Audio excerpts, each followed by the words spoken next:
భద్రాద్రి కొత్తగూడెం జిల్లా ములకలపల్లిలోని శివాలయంలో కనకదుర్గ అమ్మవారి శ్రీదేవి శరన్నవరాత్రుల ఉత్సవాల్లో భాగంగా అమ్మవారు శ్రీ ధనలక్ష్మి అవతారంలో భక్తులకు దర్శనమిస్తున్నారు.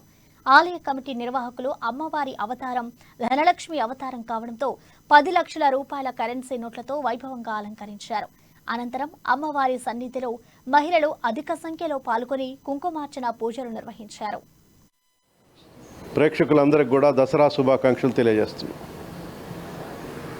సద్దుల బతుకమ్మ విజయదశమి శుభాకాంక్షలు తెలుపుతూ తెలంగాణ రాష్ట్ర మహిళా లోకానికి సోదరులందరూ కూడా హృదయపూర్వక ధన్యవాదాలు, కృతజ్ఞతలు. ఇంత మంచి ప్రోగ్రామ్ని ప్రపంచానికి పరిచయం చేసినటువంటి కేసీఆర్ గారిని, బతుకమ్మను ప్రపంచవ్యాప్తంగా పరిచయం చేసినటువంటి కవితమ్మ గారికి కృతజ్ఞతలు తెలుపుకుంటూ తెలంగాణలో మంచిగా పండుగలు జరుపుకోవాలని చెప్పేసి మనస్ఫూర్తిగా కోరుకుంటూ అమ్మా న్యూస్ వారికి, యాజమాన్యానికి, సిబ్బంది కూడా కృతజ్ఞతలు. Thank you.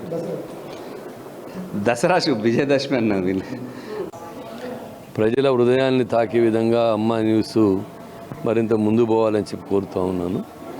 అట్లాగే తెలుగు ప్రజలు లేదు భారతదేశ వ్యాప్తంగా ఓ పండుగగా దసరా పండుగను జరుపుకుంటున్నారు. అదేవిధంగా తెలంగాణలో బతుకమ్మను జరుపుకుంటూ ఉన్నారు. బతుకమ్మ అనేటువంటిది